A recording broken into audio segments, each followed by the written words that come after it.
গভীর রাতে চেনা মানুষের গলায় ভেসে আসে ডাক, পরপর তিনবার। আর সেই আহ্বানে সাড়া দিলেই নেমে আসে নির্মম মৃত্যু। আচ্ছা, এসব কি সত্যি ঘটে, নাকি এর পেছনে থাকতে পারে অন্য কোনো কারণ? নিশ্চয়ই বাকি। আর মৃত্যু পথযাত্রী কারোকে পুনর্জীবন দেওয়ার জন্য সত্যি কি কোনো আত্মাকে বন্দি করে আবার প্রাণ প্রতিষ্ঠা করতে পারেন তান্ত্রিকরা, নাকি তা কোনো মানসিক বিষয় যা একটু একটু করে কুড়ে কুড়ে হরণ করে মানুষের চেতন অবস্থাকে? নমস্কার, আজ অন্ধকারে আপনাদের শোনাব লৌকিক এবং অলৌকিকের সংমিশ্রণে তৈরি সম্বুদ্ধ সান্যালের কলমে নিশি যাপন। সম্বুদ্ধ সান্যাল তাঁর লেখালেখির প্রতি আগ্রহ মূলত শখে, অবশ্য পারিবারিক সূত্রেই সাহিত্যের প্রতি আকর্ষণ। আইটি নিয়ে পড়াশোনা হলেও মানসিক স্বাধীনতার হেতু পাবলিকেশন চত্বরই তার একমাত্র পেশা। নিয়মিত লেখালেখির পাশাপাশি অন্যের বইকে সুষ্ঠুভাবে গঠন করে দেওয়াতেও তার মনোযোগ বেশি। তিনি বেশ কিছু পাবলিকেশন সংস্থার কার্যনির্বাহী পরিচালক, যাদের মধ্যে নালক পাবলিকেশন, ঘরে বাইরে পাবলিকেশন, ভিরাসাত আর্ট পাবলিকেশন ইত্যাদির নাম উল্লেখ্য। আমাদের আজকের গল্পটি আমরা নিয়েছি লেখকের শুধু ভয় নয় এই বইটি থেকে। গল্পে যাওয়ার আগে আমাদের আপনাদের কাছে বিনীত অনুরোধ, দয়া করে গল্পটি হেডফোন ব্যবহার করে পুরোটা শুনবেন। আর যদি আমাদের গল্পগুলি আপনাদের ভালো লাগে তাহলে লাইক, শেয়ার ও সাবস্ক্রাইব করে আমাদের উৎসাহ দেবেন। কমেন্ট করে জানাতে পারেন এই ভিন্ন স্বাদের ভয়ের গল্পটি আপনাদের কেমন লাগলো, বা এরকম গল্প আপনারা আরও শুনতে চান কিনা। গল্পের প্রধান চরিত্রে অম্বিকা এবং হরেন, গল্পের সমন্বয়কারী ও পাঠে আমি শুভজিৎ। শুরু হচ্ছে জনপ্রিয় লেখক সম্বুদ্ধ সান্যালের লেখা ভয়ের গল্প নিশি যাপন।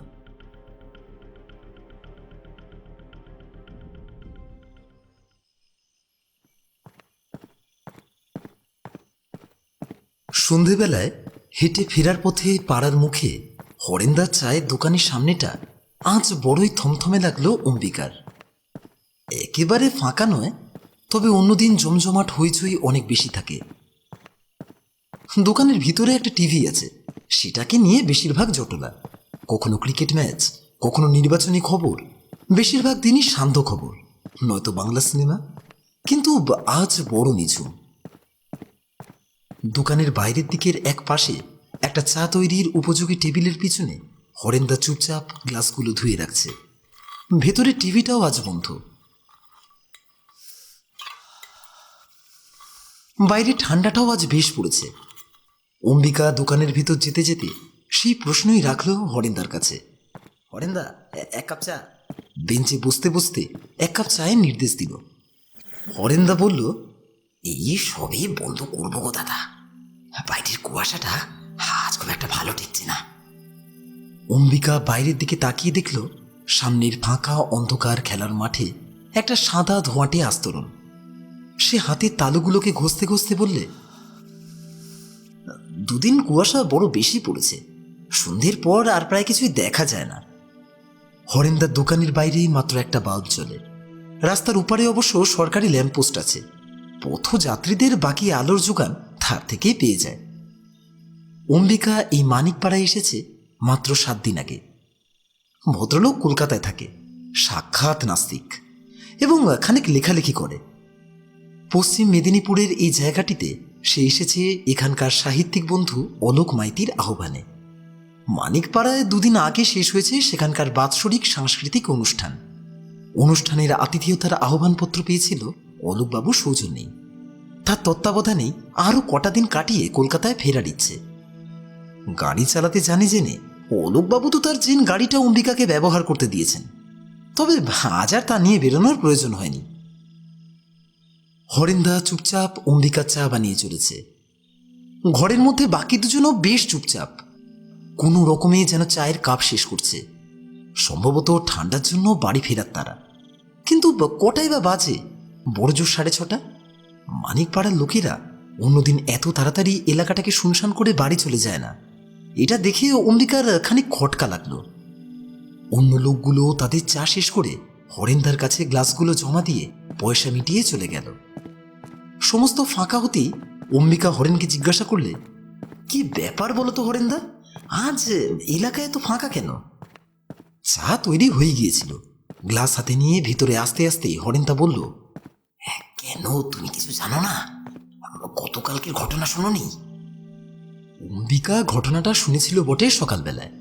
গতকাল রাত 11টার সময় মেন রাস্তার পাশে মানিকপাড়ার মস্ত বড় ব্যবসায়ী অজিত হালদারের ছেলে বান্টিকে আধমরা হিসেবে পাওয়া গেছে। কে যেন থেঁতলে দিয়েছে তার শরীর। রাস্তার ধারে পড়েছিল বান্টির অচৈতন্য শরীরটা। সন্ধ্যার অঙ্কে টিউশনের পর তার আর খোঁজ নেই। অনেক রাত অবধি খোঁজাখুঁজি চলে তার জন্য। বন্ধুরা জানায় পড়া শেষে তারা বান্টিকে বাড়ির উদ্দেশ্যেই যেতে দেখেছে। বিস্তর খোঁজাখুঁজির পর তাকে মেন রাস্তার পাশে শোয়ানো অবস্থায় পাওয়া গেছে।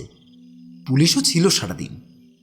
অজিত হালদারের অনেক ক্ষমতা, তবে এটা যে কার কীর্তি তার কোনো প্রমাণ এখনো তারা পায়নি। অম্বিকা চায়ের গ্লাসে একটা চুমুক দিয়ে বললে, তারপর ছেলেটার কি অবস্থা এখন? কোন হাসপাতালে জানি আছে? উত্তরে হরেনদা চাপা গলায় বললে, হাসপাতাল থেকে জবাব দিয়ে দিয়েছে, এখন শুধু প্রাণটুকু যাওয়া বাকি। সবাই বলেছিল কলকাতা নিয়ে যেতে, কিন্তু তা বোধহয় সম্ভব হবে না ভেবে বাড়িতেই নিয়ে এসেছে। সে কি, বাড়িতে কেন?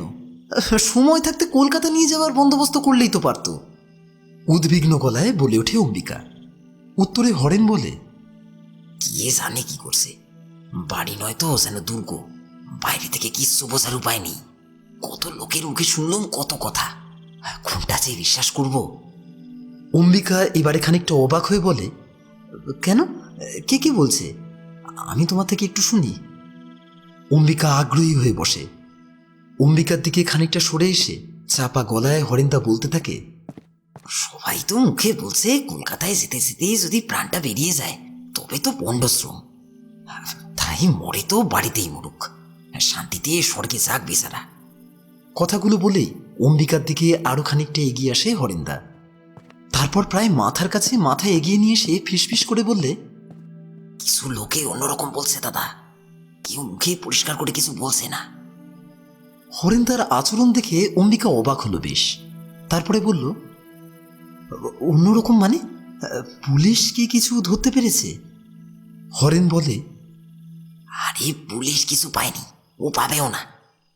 নিখুঁত কাজ দাদা, পাকা মাথার কাজ। প্লেন অন্য জায়গায় মেরেছে, মেরে ফেলে রেখে গেছে মেন রোডে। গাড়ি থেকে রানিংয়ে ফেলেছে যাতে কেউ কিছু বুঝতে না পারে। তবে আমি বলছি অন্য কথা। আবার ফিসফিস করে বলতে থাকে সে, শোনেননি কিছু?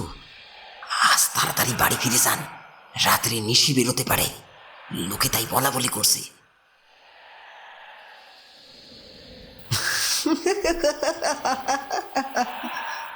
অম্বিকা হা হা করে হেসে উঠে বলে,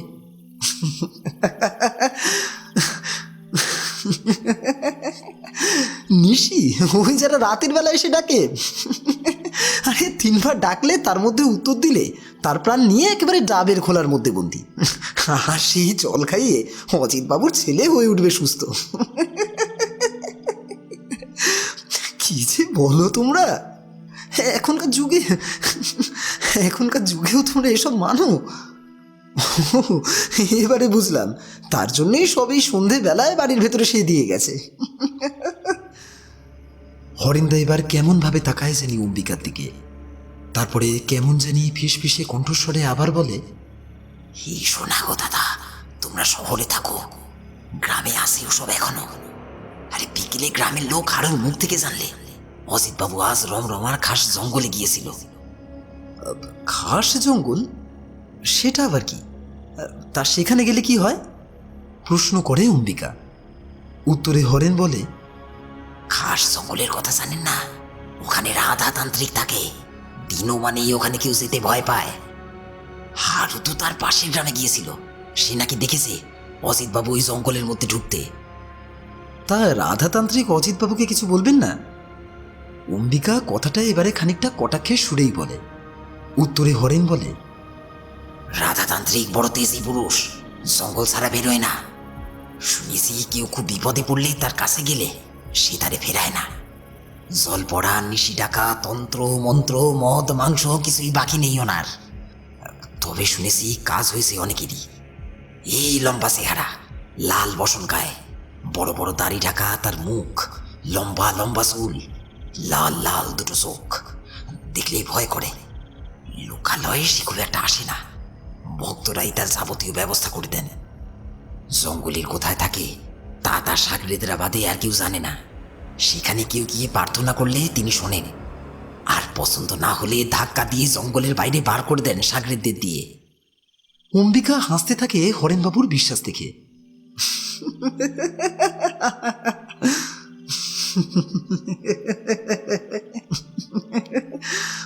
বাবা, যত সব বুঝরু কি! সত্যি এই বিজ্ঞানের যুগে গ্রামবাসীরা কতটা সেকেলে রয়ে গিয়েছে এখনো। এ কালেও এরা বিশ্বাস করে ভূত প্রেত তন্ত্রমন্ত্রে। গ্রামে মোবাইল পর্যন্ত চলে এসেছে, কিন্তু মানসিকতায় বিন্দু মাত্র পরিবর্তন আসেনি। অম্বিকা কোনো রকমে নিজের হাসি থামিয়ে হরিন্দাকে এবারে বলে, একেবারে হাসালে হরিন্দা, এখন কি আর কেউ ওসব মানে? তোমার এই রাধাতান্ত্রিক হলো যত বুজরুকি। এরা কত বড় লোভী হয় তোমরা জানো? এবারে দেখবে অজিতবাবুর কত পয়সা টান দিয়ে বার করে নেয়। আমার মতামত যদি নাও, এর থেকে সেই পয়সা খরচ করে কলকাতায় নেওয়ার ব্যবস্থা হলে তাও একটা বাঁচানোর চেষ্টা করা যেত। এসব করে কাজ হয়? এবারে গম্ভীর গলায় হরিণ বলে, তুমি জানো না গো দাদা, নিশি ডাকায় কাজ হয় যদি তেমন লোকে করে। আর রাধাতান্ত্রিক বড় মানুষ, সবাই মানে। মরা মানুষ কি বাঁচাতে পারে? এখন তো মনে হয় অজিতবাবু ছেলের প্রাণটা বেঁধে রেখেছে নিশ্চয়ই। দেখছো না, এখনো মরছে না। এরপর রাতে নিশি বের হবে, সবার বাড়ি বাড়ি গিয়ে ডাকবে নিশি, 3 বার ডাকবে। তার মধ্যে যেই ভুলবশত উত্তর দেবে তার জানটাই নেবে। ঘরের আবছা আলোর ভেতরে হিসিসে গলায় এমন করে হরেন্দা কথাগুলো বলে উঠল যে অম্বিকার হাসিটা তার মুখ থেকে মিলিয়ে গিয়ে সে একেবারে চুপ করে গেল। হরেন্দা আবার বলতে থাকলো, তাড়াতাড়ি বাড়ি চলে যাও দাদা, আমিও বন্ধ করে চলে যাব। আজকে রাত কার যে শেষ রাত হবে কে জানে। জয় গুরু। অম্বিকার কথা বাড়ায় না। হরেন্দা গ্রামের মানুষ, অলৌকিকের উপর তাদের বিশ্বাস প্রবল। তবু থমথমে এই সন্ধ্যায় পাড়া গিয়ে শুনশান দোকানে শহরবাসীটির রুমগুলো কেমন জানি খাড়া হয়ে উঠল এই কথায়। একটা গ্রাম্য বিশ্বাসের শক্তিতে সে আর কোনো কথা বলল না হরেন্দার বিপক্ষে। চায়ের গ্লাস খালি হয়ে গিয়েছিল অনেকক্ষণ। চুপচাপ হরেন্দাকে ফিরিয়ে দিয়ে পকেট থেকে পয়সা বার করে মিটিয়ে দিয়ে বাড়ির উদ্দেশ্যে বেরিয়ে পড়ল সে। অম্বিকা শুনতে পেল পেছন থেকে হিসিসে গলায় হরিন্দা তাকে সাবধান করে বললে, সাবধানে থেকো দাদা, রাতে 3 বারের বেশি কেউ ডাকলে তবেই উত্তর দিও। তোমরা শহরের লোক এসব মানো না। আজ সে বেরোবেই, খুব সাবধানে থেকো। যা ঠান্ডা, তাতে লেপ কম্বল মুড়ি দিয়ে শুয়ে থাকলে রাতে কে ডাকলো না ডাকলো তাতে কিছু যায় আসে না। অন্তত 14 বার না ডাকলে অম্বিকা অন্তত উঠছে না, তাই কোনো চিন্তা নেই তার। অলোকবাবুর বাড়িতে 2 বেলা খাওয়া দাওয়াও মন্দ হচ্ছে না তার। ঘুমও অতি উৎকৃষ্ট। এমনিতেই তার ঘুমের ওষুধের বাতিক আছে, তার উপরে এমন মরশুম। হরিন্দার কথা কানে না দিয়ে অম্বিকা বেরিয়ে এলো দোকান থেকে। বাইরের কুয়াশা এখন খুব ঘন হয়ে এলাকাটাকে গ্রাস করে ফেলেছে। অলোকদার বাড়ির থেকে চায়ের দোকান মিনিট 10 হাঁটা পথ। উল্টো দিকে ল্যাম্পপোস্টের আলো কুয়াশার কারণে অতি অল্প বোঝা যাচ্ছে। যেটুকু দেখা যাচ্ছে পোস্টের আলোয়, তাতে হলুদ ধোঁয়া ভেসে আসছে এলাকা জুড়ে। অন্ধকার রাস্তায় নেমে বাড়ির উদ্দেশ্যে রওনা দিল সে। রাধাতান্ত্রিকের কথা আগে তো সে শোনেনি। হাঁটতে হাঁটতে ভাবতে লাগলো নানা বুজরুকির কথা, নিশির ডাকের কথা সে জানে। বহু সাহিত্যিক তো তাদের ভূতের সংকলনে বারে বারেই নিশির ডাকের কথা উল্লেখ করে গেছে। আচ্ছা, রাধাতান্ত্রিক কি আসলেই সিদ্ধ মানুষ? অজিতবাবু তো অনেক পয়সা। রাধাতান্ত্রিক যদি পয়সার জন্য এই কাজে হাত দেয়, তবে সে কি পারবে বাচ্চাটাকে বাঁচিয়ে তুলতে? আজ রাতে কি সে আসবে? তবে কার ঘর থেকে সে পাবে তাজা প্রাণ? হঠাৎ সে ভাবলে, সে যে নাস্তিক, এত কথা ভাবার প্রয়োজন কি তার? বাড়ি ফিরে সময় কাটিয়ে দিব্যি খাওয়া দাওয়া করে একটা চমৎকার ঘুম, সারা রাতে যা হওয়ার হোক, সকালের আগে সে আর উঠছে না।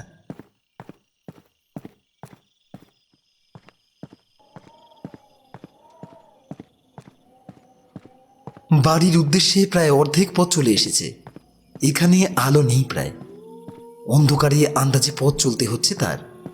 মোবাইলের আলোটা বড্ড ক্ষীণ, তার সমস্ত আলো শুষে নিচ্ছে ঘন কুয়াশা। মাঝে মাঝে শিশিরানি হাওয়া শরীরে তার হিমেল স্পর্শ বুলিয়ে দিয়ে যাচ্ছে। ঠান্ডায় মাথা ভারী হয়ে আছে অম্বিকার। নিশির চিন্তা সে মাথা থেকে ঝেড়ে ফেলতে চাইছে বারবার, কিন্তু বারবার চিন্তাটা ঘুরে ফিরে আসছে তার মাথায়। মাঠের মাঝখানে এসে হঠাৎ যেন তার মনে হলো কে যেন তার নাম ধরে ডাকছে। একটু থেমে সে মন দিয়ে আবার ডাকটা শুনবার চেষ্টা করলো। তবে কি ভুল শুনল নাকি সে? ভাবলো খানিকক্ষণ, না, আর কোথাও কোনো আওয়াজ শোনা যাচ্ছে না। খানিক দূর দিয়ে আবার যেন মনে হলো কেউ নিশ্চয় ডাকলো তাকে, কিন্তু পরবর্তী কোনো আওয়াজ এবারও সে শুনতে পেল না। পরপর ঘটনা ঘটে চলায় তার মাথায় আবার নিশি চিন্তা ঘুরতে লাগলো, কিন্তু নিশি তো এত তাড়াতাড়ি বেরোয় না। তবে কি মনের ভুল? ভাবতে ভাবতে জোরে পা চালাতে লাগলো সে।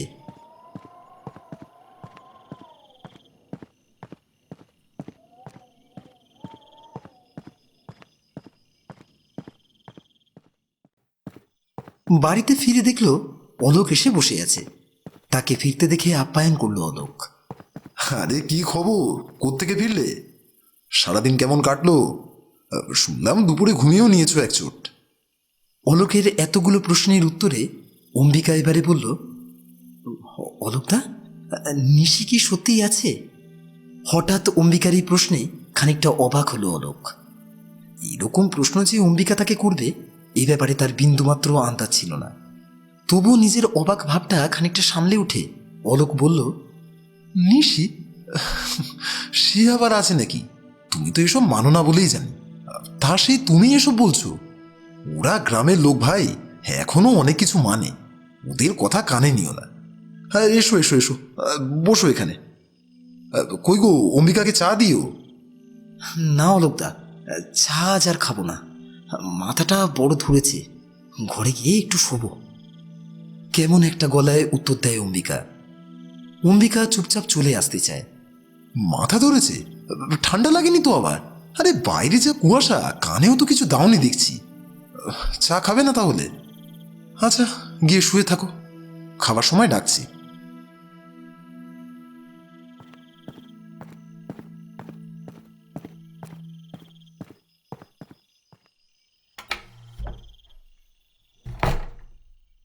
ঘরে চলে আসে অম্বিকা। এখনো কানে বারবার বাজছে তার নাম ধরে কেউ যেন ডাকছে। ঘরের দরজা আটকে সে বিছানায় এসে বসল। রাস্তা থেকে অনেকটা দূরত্বে তার বরাদ্দ ঘর। বাইরে দুদিকেই বাগান, ফুল গাছ। তার মাঝে মাঝে মনে হচ্ছে দূর থেকে কেউ যেন তার নাম ধরে ডাকছে। কান দুটো হাত দিয়ে চেপে ধরল সে, তবুও থেকে থেকেই যেন কানে বাজছে সেই স্বর। হরেন্দা এমনভাবে বলল কথাগুলো, মাথার মধ্যে একেবারে চেপে বসেছে তার। এমনিতেই কল্পনা জগতে থাকা মানুষ অম্বিকা। হরেন্দার কথা তার মনে বসে গিয়ে মাথার মধ্যে একটানা নিশির মতন ডেকে চলেছে তাকে সেই কণ্ঠস্বর।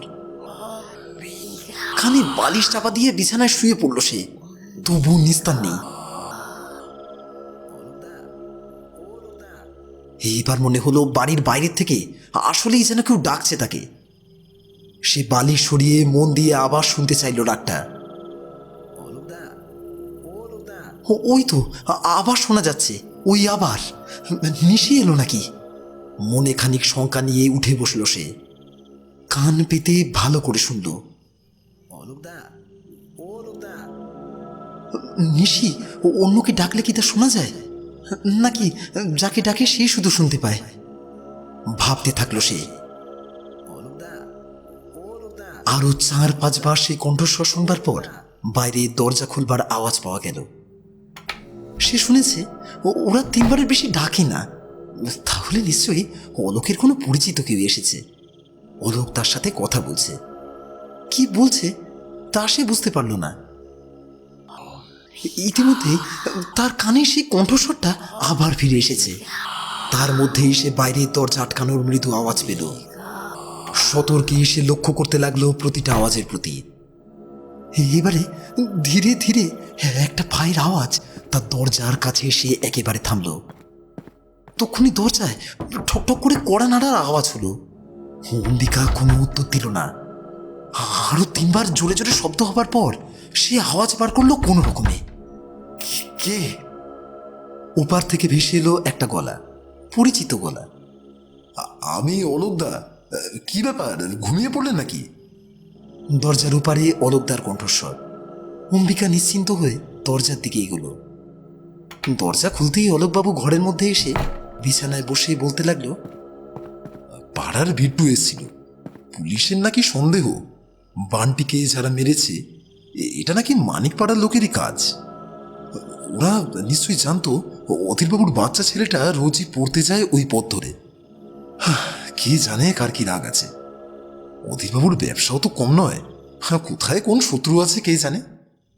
যাকে ওসব কথা থাক। তা তুমি কি ঘুমিয়ে পড়েছিলে নাকি? অম্বিকা চুপ করে থাকে। তার মাথাটা সারা খুব কম দিচ্ছে সব কথায়। তবুও কোনো রকমে টেনে টেনে বলল, পুলিশ কি এসেছিল? কি কি পেয়েছে জানো কিছু? উত্তরে অলোক স্বাভাবিক গলায় বলে, ওরা নিশ্চিত যে অ্যাটাকটা মানিকপাড়ার মধ্যেই কোথাও হয়েছে। তারপর তাকে নিয়ে গিয়ে রাস্তায় ফেলেছে। সারা গ্রাম তন্ন তন্ন করে খুঁজছে পুলিশ। সাসপেক্টেড কিছু দেখলেই সেখানে গিয়ে জেরা করছে। নিশ্চয়ই কিছু পাওয়া যাবে হয়তো। তা তোমার চোখ এমন লাল কেন বাবু? ঠান্ডা বাঁধিয়েছ নিশ্চয়ই। রাতে শোয়ার আগে একটা প্যারাসিটামল দেবো, খেয়ে শুয়ে পড়োক্ষণ। কথাগুলো শেষ করতে করতে অলোকবাবু উঠে দরজা ভেজিয়ে দিয়ে বেরিয়ে গেলেন।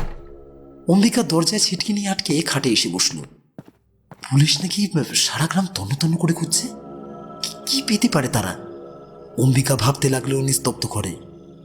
থেকে থেকে এখনো মাথার মধ্যে তার নাম ধরে কেউ যেন ডেকে চলেছে। সেটাকে তাড়াতেই অন্য কিছু চিন্তা করা যাক। হ্যাঁ, পুলিশের কথাই চিন্তা করবে ঠিক করলো সে। তারা সারা গ্রাম চষেও কিছু পাবে বলে তার তো মনে হয় না। এই ঠান্ডায় শুধু সারা রাতের খাটনি। যে অপরাধী সে মহা ধুরন্ধর। কোনো প্রমাণই সে রাখেনি। ঠিক ফাঁক বুঝে সব ব্যবস্থা সে করে রেখেছে। ফালতু এই ঠান্ডায় পুলিশকে খাটানো। সেই আওয়াজটা এখন গেছে খানিকটা। এবারে সেই ঠান্ডা মাথায় ভাবতে লাগলো গত সান্ধ্য ভ্রমণের ঘটনা এটা। মানিকপাড়ার গ্রামটা প্রায় ফরেস্টের কাছে। গাড়ি নিয়ে বিকেলে যে কোনো জঙ্গলে ঘুরে আসা যায়। গতকালই সে গিয়েছিল নির্জন এক জঙ্গলে। নাম জানা হয়নি। মনোরম জায়গা পেয়ে অনেকক্ষণ সময় কাটিয়েছিল। বুঝতেই পারেনি অন্ধকার এত তাড়াতাড়ি নামবে। 20 কিলোমিটার গাড়ি চালিয়ে আস্তে আস্তে ততক্ষণে কুয়াশা গ্রাস করে ফেলেছে গোটা রাস্তা। গাড়িতে ফগ লাইট না থাকায় খালি হেডলাইটের আলোয় রাস্তা দেখতে খুব অসুবিধে হচ্ছিল অম্বিকার। গ্রামের কাছাকাছি এসে এক অচেনা রাস্তা দিয়ে শর্টকাটে আন্দাজে ফিরছিল সে। একবার শুধু অন্ধ গলিতে ঢুকতে গিয়ে কাঁথার মধ্যে ফেসে যায় তার গাড়িটা। ব্যাক গিয়ারে জোরে পিক আপ দেওয়া সত্ত্বেও চাকা স্লিপ করছিল বারবার। বারবার পিক আপ দিয়েও গাড়ি কাঁদার থেকে আর বেরোচ্ছিল না। একসময় অধৈর্য হয়ে জোরে পিক আপ দিয়ে খানিকক্ষণ ধরে রাখতেই পেছনের দিকে ছিটকে বেরিয়ে আসে গাড়িটা। নিয়ন্ত্রণের বাইরে গিয়ে গলির থেকে ফুল স্পিডে বেরিয়ে উল্টো দিকে দেওয়ালে ধাক্কা মেরে দাঁড়িয়ে যায় গাড়িটা। তৎক্ষণাৎ সে দরজা খুলে বাইরে বেরিয়ে আসে গাড়ির কতটা ক্ষতি হলো দেখার জন্য। দেখে গাড়ির পেছনের বিমটা উল্টো দিকে ধাক্কা মারায় পাঁচিলের গায়ের থেকে ঝুড়ো সিমেন্টের পলেস্তরা খানিকটা খসে পড়েছে। গাড়ির কোনো ক্ষতি হয়নি সম্ভবত। আরও ভালো করে দেখার জন্য সে গাড়িতে উঠে পাঁচিলের দিক থেকে খানিকটা গাড়িটাকে এগিয়ে নিয়ে আসে। তারপর আবার দরজা খুলে এসে নেমে এসে দাঁড়ায়। এবার গাড়ির পিছনের দিকে উঁকি দিতেই প্রথমেই যে দৃশ্যটা তার চোখে পড়ে সেটা দেখে আঁতকে ওঠে সে রীতিমতন। পাঁচিলের থেকে খানিক দূরে একটা বাচ্চা ছেলের দেহ গাড়ির টেল লাইটের লাল আবছা আলোয় বোঝা যাচ্ছে। মোবাইলের আলোয় দেখে কোনো রক্তপাত হয়নি, কিন্তু ছেলেটা অচৈতন্য। সম্ভবত ছেলেটার মাথায় লেগেছে। গাড়িটা পেছানোর সময় মনে হয় সেই রাস্তা দিয়ে ফিরছিল সে। তাহলে এখন উপায়? কেউ দেখলে সমূহ বিপদ। নানা কৈফিয়ত দাবি করবে সবাই মিলে। এই কি দুর্ঘটনায় সে ঘটালো বিদেশ বিভূতিতে এসে। ছেলেটি আবার মারা যায়নি তো? নাকি বুকে হাত ঠেকিয়ে ভালো করে পরীক্ষা করলো সে। না, কোনো সারা শব্দই তো পাওয়া যাচ্ছে না। এবারে অম্বিকা চিন্তা করলো তাকে এই রাস্তায় আসতে কেউই হয়তো দেখেনি। এই রাস্তা দিয়ে আসবার সময় কাউকে সে পাশও কাটায়নি। ভালো করে সে খেয়াল করে দেখল ছেলেটাকে এখানে পেলে যদি ব্যাপারটা কেউ জেনে ফেলে বা আশপাশের কেউ যদি কোনোভাবে কিছু বুঝতে পারে। সে বুঝতে পারছিল না এই মুহূর্তে তার কি করা উচিত। খানিকক্ষণ ভেবে সে গাড়ির মধ্যেই তুলে নিল ছেলেটিকে। যে রাস্তা দিয়ে এসেছিল সেই রাস্তা দিয়েই ফেরত গেল বড় রাস্তায়। গাড়ি চালাতে চালাতেই উল্টো দিকের দরজা খুলে ছেলেটাকে ধাক্কা মেরে ফেলে দিয়েছিল রাস্তায়। এরপর বাড়ি ফিরে এসে সমস্ত কিছু বারবার ভেবে দেখেছে সে কোথাও কোনো প্রমাণ পড়ে আছে কিনা। বহুবার ভেবেও জ্ঞানত সে তেমন সন্দেহজনক কিছুই ভেবে পেল না। পাঁচিলের কাছেও গাড়িটা চেনার কোনো উপায় নেই, কিছু ভাঙেওনি। সম্ভবত ওই ছেলেটা পাঁচিল আর গাড়ির মাঝখানে পড়ে গিয়েছিল, যার জন্য সমস্ত আঘাতটা তার উপর দিয়ে গিয়েছে। গাড়ির আর কোনো ক্ষতি হয়নি, বরঞ্চ মেন রোডের পাশে দেখলে অ্যাক্সিডেন্ট ভেবে কেউ অত খোঁজ নেবে না হয়তো। কিন্তু পুলিশ নাকি জোর কদমে তদন্ত করছে। কিছু যদি পেয়ে যায় ওরা। মনের মধ্যে আবার সেই কণ্ঠস্বর বেজে উঠল। এইবার অম্বিকার মনে হতে লাগলো এই আওয়াজ তাকে পাগল করে দেবে। ধীরে ধীরে ডাকার পরিমাণ বাড়ছে। ইতিমধ্যে অলোকবাবু তাকে খাবার জন্য ডাকতেও এলো। অম্বিকা জানিয়ে দিল তার খিদে নেই। বিছানায় শুয়ে থাকলো সে। তার মাথার মধ্যে ক্রমাগত বেজে চলেছে সেই ডাকটা। সকাল থেকে সেই মানিকপাড়ার সমস্ত রাস্তায় হেঁটেছে, ঘুরে বেরিয়েছে পরিস্থিতি সম্পর্কে অবগত হতে। নানা জায়গা থেকে নানা তথ্য নিয়ে তাকে কখনোই সন্দেহ করা যেতে পারে এমনটা তার মনেই হয়নি। বেশিরভাগ মানুষই ধরে নিয়েছেন বড় রাস্তায় এই দুর্ঘটনাটি ঘটেছে। কিন্তু যদি পুলিশ জানতে পারে সে কোন রাস্তা দিয়ে ফিরছিল, বা যদি কোনো ক্লু পায়, যদি সেই অন্ধকারে না দেখা কোনো প্রমাণ রয়ে যায় পাঁচিলের পাশে, পুলিশ যদি এই রাতে আসে তাকে ধরতে, না সে আর কিছুই ভাবতে পারছে না। ঘরটা অন্ধকার করে দিল। কণ্ঠস্বরের বলার গতি এখন অনেক স্পষ্ট, কিছুতেই সেটা মাথার থেকে বেরিয়ে যাচ্ছে না। অন্য চিন্তা করতে গেলে গতকালের দুর্ঘটনার চিন্তা আসছে খালি মনের মধ্যে। এক এক সময় অম্বিকার মনে হতে লাগলো সে পাগল হয়ে যাচ্ছে। সারা বিছানায় ছটফট করে সে মেঝেতে নেমে এলো। ঘরের এদিকে ওদিকে ছুটে বেড়াতে লাগলো। কণ্ঠস্বরের থেকে তবু মুক্তি নেই। এই কণ্ঠস্বরের থেকে তার মুক্তি যে কিচ্ছুতে নেই।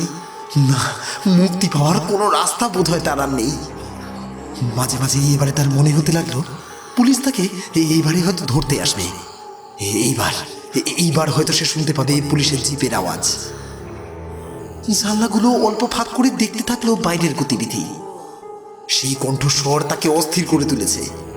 এর থেকে নিশির হাতে নিজেকে সঁপে দিয়ে মুক্তি পেলে খানিকটা যেন ভালো লাগতো, এমনই মনে হতে লাগলো তার।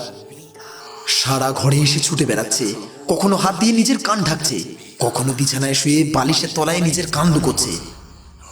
এমন পরিস্থিতি তৈরি হয়েছে সেই মানসিক কণ্ঠস্বরের তীব্রতায় অম্বিকা আর যেন নিজেকে কোনো রকম ভাবেই সামলাতে পারছে না। অম্বিকার রাতে ছোট বড় নানা রকম শব্দ এখন মন দিয়ে শুনতে থাকলো। এই কণ্ঠস্বরের হাত থেকে বাঁচতে এইটাই যে তারা একমাত্র অমোঘ ওষুধ। মনে হলো বাইরে পায়ের আওয়াজ হচ্ছে। কান খাড়া করে সে তৈরি হয়ে থাকলো এক না একাধিক পায়ের আওয়াজ তা জানার জন্য। মনের মধ্যে ক্রমাগত তার নাম ধরে ডেকে চলেছে কেউ। বাইরে কারোর পায়ের আওয়াজ সে এখন স্পষ্ট শুনতে পাচ্ছে। তবে কি পুলিশ এলো? কিন্তু সে তো নিশিতে বিশ্বাস করে না, তারা আসতেই যে পারে না, এইসব বললে যে কিছু হয় না। বাইরের পায়ের আওয়াজের অধিকারীকে তার দেখবার বাসনা ক্রমেই তীব্র হতে লাগলো। তবে কি পুলিশ কোনো অনুমান করে তাকে ধরতে এসেছে? ঘরের বাইরে যে কে তা জানবার জন্য ব্যাকুল হয়ে উঠল এখন অম্বিকার প্রাণ। প্রবল অনিচ্ছা সত্ত্বেও শরীরটাকে টেনে হিঁচড়ে নিয়ে চলল জানলার দিকে। অর্ধেক খোলা জানলা, তার বাইরে কাউকে সে এখন দেখতে পাচ্ছে না। জানলার বাইরে নিকষ কালো গাঢ় অন্ধকার। তবু তার মনে হতে লাগলো জানলার ধারে দাঁড়িয়ে দেখতে হবে ওরা কারা যারা বাইরে ঘোরাঘুরি করছে। ওরা কি এক না একাধিক? মানসিক চাপ তার বেড়েই চলেছে মাথার মধ্যে। মনের মধ্যে ক্রমাগত সেই কণ্ঠস্বর তার নাম ধরে ডেকে চলেছে। এই অশান্তির থেকে বাঁচতে পুলিশ এসে তাকে ধরে নিয়ে যাক, মনে প্রাণে বারবার তাই চাইতে লাগলো সে। পায়ের আওয়াজ তার জানলার ঠিক পাশে এসে থামল। সে আওয়াজ পেয়ে অম্বিকা উন্মুখ হয়ে পড়ল উত্তর দেওয়ার জন্য। হ্যাঁ, এখন সে চায় তাকে তারা ধরে নিয়ে যাক, সে যে পাপী দোষী। তখন বাচ্চাটাকে হাসপাতালে নিয়ে গেলে হয়তো সে বেঁচে গেলেও যেতে পারত। কিন্তু তার গভীর সংশয় হয়েছিল, লোকে যদি ব্যাপারটা না বোঝে এটা যে তার অনিচ্ছাকৃত ঘটনা। সে তো শুধু নির্বিঘ্নে নিজেকে বাঁচাতে চেয়েছিল। এখন সেই অসহ্য কণ্ঠস্বরটা তার কান ফেটে বাইরে বেরিয়ে আসতে চাইছে।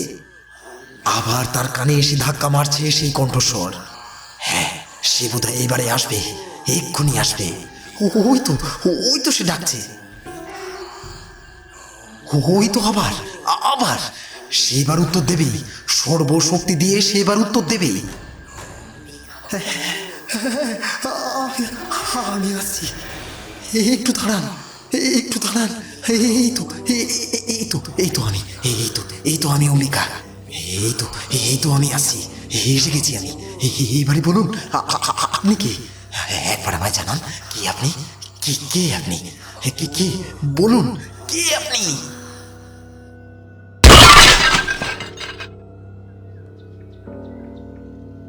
পরের দিন সকালে পুলিশ জানালো নার্ভাস ব্রেকডাউনের জন্যই সম্ভবত মৃত্যু। ডাক্তারও তাই সন্দেহ করছে। ঘুমের ওষুধে শিশিও ছিল ঘরে, আর মাত্র কয়েকটা ট্যাবলেট পড়ে আছে ওতে। প্রাথমিক সাসপেক্ট হিসেবে সেটাকেই নিয়ে যাবে তারা। অলোকবাবু তো ক্রমাগত সবাইকে বলে চলেছে, রাতে কারোর কোনো আওয়াজ সে পায়নি। সকালে তার বউ চা দিতে এসে দেখে জানলার পাশেই মেঝেতে এসে পড়ে আছে, চোখগুলো বিস্ফারিত। সবাই বলাবলি করছে প্রচণ্ড হার্ট অ্যাটাকের জন্য মৃত্যু হয়েছে। ঘুমের বড়িও খেয়েছিলেন নিশ্চয়ই অনেক। চা দোকানের মালিক হরেনও খবর পেয়ে দেখতে ছিল অনেকক্ষণ। তার কাছে শোনা গেল পাশের পাড়ার হরিপাগলাকে কাল রাতেই নাকি ক্ষেতের দিকে মৃত অবস্থায় পাওয়া গেছে। পুলিশ এ নিয়েও তদন্ত করছে। তবে ওখানকার স্থানীয় লোকের বিশ্বাস ওকে নিশীতে রাতে টেনে নিয়ে গিয়ে ওখানে মেরেছে। অম্বিকার মৃত মুখের খোলা চোখ দুটোর দিকে তাকিয়ে হরেন মৃদু ধরা গলায় বলে, খুব ভালো মানুষ ছিল। সবাই প্রচণ্ড আঘাত পেয়েছে এত কম বয়সী অম্বিকার চলে যাওয়ায়। পুলিশ বডি নিয়ে যাওয়ার পরই যখন আলোচনায় মত্ত সবাই, তখন বিট্টু এসে সবাইকে জানালো একটু আগেই অধীরবাবুর বাড়িতে গিয়ে শুনেছে গতকাল রাত থেকে তাদের ছেলের সার এসেছে। এখন ডাক্তার এসে জানিয়ে দিয়ে গেল তার ভয় এখন কেটে গিয়েছে।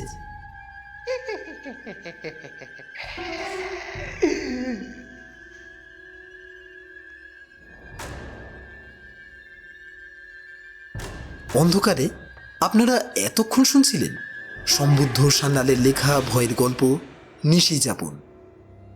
যদি আমাদের এই গল্পটি আপনাদের ভালো লাগে তাহলে লাইক, শেয়ার ও সাবস্ক্রাইব করে আমাদের উৎসাহ দেবেন।